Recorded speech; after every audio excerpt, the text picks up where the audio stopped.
Shalom, salam sejahtera untuk kita semua. Kembali lagi bersama saya pada saat ini Zerian Education di dalam pengantar ringkas tentang iman Kristen. Satu pertanyaan terbesar dalam kehidupan kita saat ini adalah apakah iman itu? Nah, di dalam materi ini saya akan menyampaikan secara ringkas dan secara jelas tentang iman Kristen baik yang dari Perjanjian Lama maupun juga di dalam Perjanjian Baru. Nah, iman menurut Perjanjian Lama. Nah, kita akan tinjau dari bahasa Ibrani. Ada bahasa Ibraninya itu yang pertama emunah, yang artinya itu kesetiaan. Jadi dalam Perjanjian Lama itu ada beberapa kata yang dipakai untuk menunjukkan apa itu iman. Nah, tujuan pertama dari bahasa Ibrani yaitu emunah itu artinya kesetiaan. Yang kedua adalah kal, yang artinya menjadi teguh, mapan, dan setia. Nah, itu arti yang kedua.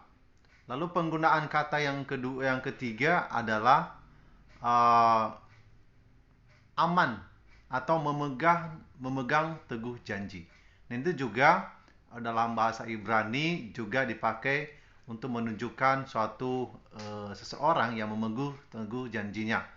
Ya, yang keempat adalah batak, yaitu percaya kepada atau bersandar kepada. Terus ehasah, ya, itu juga yang menyembunyikan diri atau sementara mencari perlindungan kepada orang yang dapat dipercayai. Nah, itu arti daripada kata iman di dalam Perjanjian Lama. Jadi ada emunah, ada kal, ada aman, ada batak, dan ada ehasah yang menunjukkan kepada suatu kepercayaan atau keyakinan yang dapat dipegang dengan kepercayaan dan kesetiaan. Lalu kita bisa melihat ya bahwa iman dalam Perjanjian Lama tidak menekankan aspek pengetahuan atau pemahaman, tetapi lebih menekankan pada keyakinan dan perasaan atau bersifat rasa percaya. Iman berhubungan dengan kehidupan spiritual seseorang atau suatu bangsa tentang kehidupan masa kini dan kehidupan masa yang akan datang. Bisa melihat Nabi Habakuk ya dalam Habakuk pasal 1 ayat 5 dan pasal 2 ayat 4, dan juga kita bisa melihat kehidupan Abraham yang dalam Kejadian pasal 12 ayat 1 sampai 9, di mana Tuhan memanggil Abraham ke tempat yang dia tidak tahu kemana dia harus pergi, namun dia menuruti. Nah, itulah arti iman ya di dalam Perjanjian Lama, berarti sesuatu hal yang bersifat kekal ya, yang tidak tahu tapi Tuhan menghendaki untuk pergi ya kepada sesuatu itu, dan dia berpegang teguh kepada janji itu karena dia memiliki iman yang kokoh. Sehingga Abraham, kalau kita membaca dalam kitab Ibrani, Abraham itu adalah seorang yang disebut sebagai bapa orang beriman. Lalu kita melihat selanjutnya dalam arti umum bahwa iman berarti menyatakan kehidupan kepada sesuatu yang dipercayai dan menaklukkan diri dalam keyakinannya tersebut sebagaimana dilakukan oleh tokoh-tokoh iman dalam Perjanjian Lama seperti Abraham, Musa, Yosua, Kaleb, Habakuk, dan lain-lain. Kalau kita melihat kisah Abraham, ya, bisa dia disebut sebagai orang yang bapak beriman karena dia menaklukkan diri kepada kepercayaan itu. Apa yang telah disampaikan oleh Allah kepadanya, dia berpegang teguh kepada janji itu sehingga dia bisa pergi ke suatu tempat yang tidak tahu kemana. Tetapi pada akhirnya dia bisa menemukan ya tempat itu karena Tuhan beserta dengan dia. Begitu juga dengan Yosua dan Kaleb ya, yang dipakai oleh Tuhan untuk dengan teguh ya memegang janji Tuhan, bahkan mereka bisa sampai kepada tanah Kanaan. Kenapa? Karena mereka memiliki suatu keyakinan, menaklukkan diri di dalam keyakinan atau perjanjian tersebut. Lalu kita melihat lagi iman menurut Perjanjian Baru. Dalam Perjanjian Baru, kata iman berasal dari bahasa Yunani yaitu pistis, yang artinya percaya dan menerima suatu kebenaran. Nah, ini adalah perbedaan antara iman dengan yang ada dalam Perjanjian Lama dengan Perjanjian Baru. Jadi yang pertama adalah percaya dan menerima suatu kebenaran. Yang kedua, mempercayakan diri atau mengandalkan. Ya, jadi dia mempercayakan diri kepada apa yang diimaninya dan dia terus mengandalkannya. Nah, itu adalah iman. Ya. Lalu kesetiaan, sama seperti kita lihat dalam Perjanjian Lama tadi, kita juga bisa melihat bahwa konsep ya iman dalam Perjanjian Lama juga ada kesetiaan yang berpegang teguh kepada sesuatu keyakinan. Begitu juga dengan iman, yaitu dia setia seperti dalam Perjanjian Baru kepada sesuatu hal yang diimani. Lalu ada juga ketaatan. Jadi kata epistis itu juga mengandung arti seperti ini, ketaatan. Jadi ketika seseorang itu menaklukkan diri kepada satu keyakinan, maka dia taat, dia tunduk kepada apa yang dia percayai atau imani tersebut. Nah, kita bisa melihat dalam Matius 17:20 dan Roma pasal 10 ayatnya yang ke-17. Selanjutnya, kita bisa melihat ya. Jadi kata pistis dalam Perjanjian Baru selalu digunakan untuk menggambarkan hubungan pribadi antara seseorang dengan Allah dan kepercayaan kepada Allah yang mencakup segala kehidupan.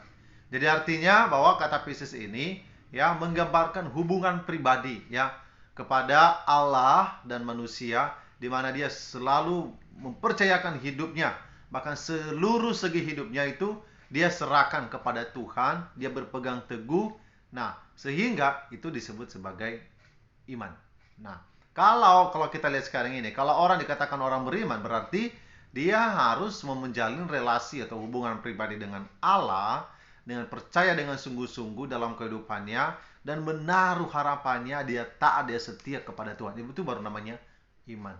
Jadi, kita bisa melihat bahwa iman ini sangat penting di dalam kehidupan kita. Lalu iman adalah anugerah Allah. Nah, ini penting sekali. Kalau kita melihat di dalam Perjanjian Lama dan Perjanjian Baru tadi, bahwa iman itu berbicara tentang kesetiaan, di mana menaklukkan diri kepada apa yang kita percayai. Nah, di dalam Perjanjian Baru, di dalam Kristus Yesus, seharusnya iman adalah yang kita pegang adalah Yesus Kristus sebagai satu-satunya jalan dan kebenaran. Kita harus hidup di dalamnya. Kita harus berpegang teguh kepadanya. Dan kita harus betul-betul menaruh harapan kita kepada Kristus. Nah, kenapa? Karena sesungguhnya iman adalah anugerah Allah. Kenapa kok iman anugerah Allah? Kenapa bukan dari diri kita sendiri? Tidak. Ya, anugerah itu adalah pemberian daripada Allah.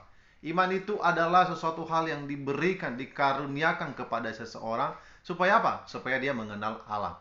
Kenapa iman berguna dalam hal ini? Karena manusia sudah jatuh di dalam dosa, dan oleh sebab itu manusia yang telah jatuh dalam dosa tidak dapat berpaling kepada Allah. Dan dia juga tidak bisa mengenal Allah yang sesungguhnya. Kenapa? Karena tidak ada iman di dalam dirinya bagaimana dia mengenal Allah yang sesungguhnya. Sehingga banyak penyembahan kepada berhala, banyak menyembah kepada pohon, banyak menyembah kepada sungai, matahari, dan lain sebagainya macam. Karena kenapa? Karena dia belum memiliki iman yang kokoh di dalam Kristus Yesus. Dia tidak mengenal kebenaran itu. Nah, karena kenapa? Karena manusia sudah jatuh di dalam dosa. Nah, itulah sebabnya maka iman adalah anugerah Allah yang diberikan kepada manusia berdosa agar manusia dapat mengenal Allah dan hidup bergantung kepadanya. Nah, ini penting sekali bahwa iman itu suatu anugerah Allah yang diberikan kepada manusia. Tidak diterima ya dengan usaha atau apapun, tetapi anugerah Allah yang diberikan kepada manusia dianugerahkan berdasarkan kasih karunia, hikmat, dan untuk melakukan kehendak Allah. Jadi karena kita ini orang beriman, maka kita harus menaruh hidup sepenuhnya kepada Tuhan. Tuhan telah memberikan kita anugerahnya melalui iman. Dan supaya apa? Supaya kita melakukan kehendaknya, supaya kita memiliki hubungan dengan Allah, supaya kita mengenal Allah yang sesungguhnya, supaya kita hidup di dalam kebenaran Tuhan. Nah, itu adalah iman. Nah, walaupun iman ini, ya karena iman ini adalah diberikan oleh Allah atau dikaruniakan oleh Allah kepada kita, ada juga beberapa respon daripada semuanya ini, ya. Jadi ada orang yang merespon, ya. Tidak semua orang memberikan respon yang benar terhadap iman yang dianugerahkan Allah itu. Sebagian manusia menolaknya dan menjadi seteru Allah dalam hidupnya. Nah, kita bisa melihat bahwa seseorang yang memiliki yang dianugerahkan iman itu, ya dia tidak merespon atau dia menolak daripada anugerah Allah itu. Nah, banyak orang di dunia ini mengapa mereka tidak percaya kepada Yesus? Karena mereka tidak merespon daripada anugerah Allah yang diberikan kepada mereka. Lalu juga ada sebagian orang meresponinya sesuai dengan kebutuhannya. Saat mereka memerlukan Allah, ya saat mereka sakit, saat mereka butuh uang, atau saat mereka lagi kesulitan hidup, baru mereka, oh iya saya percaya kepada Tuhan. Nah, mereka tekun menantinya, tetapi mereka segera melupakan Allah saat kehidupannya senang dan berhasil. Ketika sudah banyak uangnya, ketika rumahnya sudah bagus, ketika anak-anaknya sudah sukses, ketika kita sudah mendapatkan jabatan yang bagus, akhirnya kita melupakan Allah. Jadi tidak ada lagi iman. Nah, ini juga salah satu iman yang salah, ya. Lalu bagaimana dengan respon yang iman yang benar? Nah, respon iman yang benar adalah seseorang merespon anugerah Allah dengan mengimani dan meyakini bahwa Allah adalah Tuhan yang esa dan satu-satunya yang harus disembah dalam Yesus Kristus. Artinya, dia mengimani, meyakini dengan betul-betul dan mempersembahkan hidup kepada Tuhan Yesus. Nah, iman diberikan oleh Allah melalui Roh Kudus di dalam diri seseorang, bukan dihasilkan dari buah pikiran manusia berdosa, melainkan iman adalah karya Allah di dalam hati orang yang mau percaya kepadanya.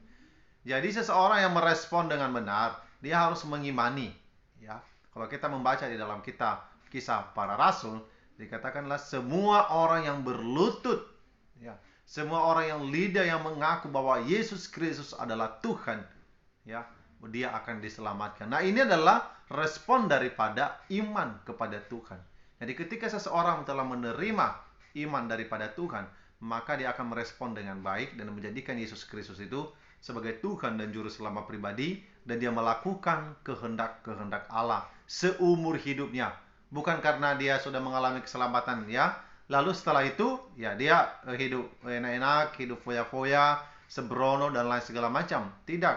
Tetapi iman yang benar adalah, respon iman yang benar adalah respon di mana kita ketika menerima anugerah Allah untuk percaya kepada Kristus, dan kita menaklukkan diri kepada Kristus. Sehingga Kristus mengatakan, aku di dalam kamu dan kamu di dalam aku. Artinya ada satu persatuan dengan Kristus di dalam melakukan kehendaknya. Nah, kita bisa melihat bahwa iman yang telah dianugerahkan kepada kita, ya, itu bersifat juga dinamis, ya, bersifat dinamis. Namun tidak dapat bertumbuh dengan sendirinya tanpa respons manusia itu sendiri. Nah, apa maksudnya ini? Jadi iman yang dinamis adalah iman itu aktif dan hidup, dapat bertumbuh terus-menerus dalam kehidupan. Jika manusia itu membangun relasi pribadi yang baik dan harmonis dengan Allah melalui doa, membaca Alkitab, bersekutu bersama dengan Allah. Nah, kita bisa melihat dalam Yohanes pasal 15 ayat 5-7 dan 2 Korintus pasal 12 ayat 9. Selain hubungan pribadi dengan Allah, manusia juga harus membangun relasi sosial dengan sesama orang beriman dalam persekutuan, doa, dan membaca Alkitab, dan relasi sosial dengan masyarakat sekitar. Nah, ini yang perlu sekali dipahami ya di dalam pengantar ini, bahwa iman itu adalah iman yang aktif, ya. Jadi di dalam kitab Yakobus telah disinggung bahwa iman tanpa perbuatan pada hakikatnya mati. Nah, artinya bahwa iman itu aktif, dinamis, ya, hidup. Jadi bukan karena kita, oh iya saya sudah percaya kepada Kristus, setelah itu sudah kita berhenti, kita tidak melakukan apa-apa, ya. Tidak, bukan seperti itu. Tetapi iman yang dinamis itu adalah iman yang hidup, di mana kita melakukan apa yang Tuhan kehendaki dalam kehidupan kita. Nah, artinya bahwa iman yang aktif itu adalah iman yang terus-menerus, ya, diproses di dalam satu ujian, ya, hidup ini dalam berbagai tantangan, masalah, apalagi di tengah-tengah keadaan kesulitan yang kita alami saat ini. Nah, tentu juga akan menguji iman itu, ya. Jadi melalui perbuatan-perbuatan kita, melalui tingkah laku kita, melalui relasi kita dengan Tuhan, nah itu juga akan, ya, menentukan daripada iman kita itu benar-benar teruji atau tidak. Nah, kenapa? Karena di dalam kitab Matius pun Tuhan Yesus mengatakan, bila engkau memiliki iman sebesar biji sesawi saja, maka engkau dapat memindahkan gunung itu. Artinya bahwa seseorang harus betul-betul menaklukkan diri kepada Tuhan Yesus, bahwa dia sanggup melewati daripada semua tantangan itu. Nah, kadang-kadang orang mundur imannya. Karena kenapa? Karena tidak tahan dengan banyak masalah, tidak tahan dengan banyak godaan, tidak tahan dengan banyaknya kesulitan yang terjadi, akhirnya meninggalkan Tuhan Yesus. Nah, itu bukan iman yang dinamis, ya. Itu iman yang pesimis, ya. Dan Tuhan tidak senang dengan hal itu. Nah, oleh sebab itu, iman yang dinamis kita harus tanam ke dalam kita harus bertumbuh dan terus berbuah sehingga kita menghasilkan yang terbaik bagi Tuhan. Nah, itu saja yang menjadi pengantar daripada iman pada saat ini, baik secara pengertian yang secara umum, baik dalam Alkitab maupun di dalam Perjanjian Lama dan Perjanjian Baru. Kiranya sudah jelas tentang arti iman itu. Shalom, Tuhan Yesus memberkati kita semua.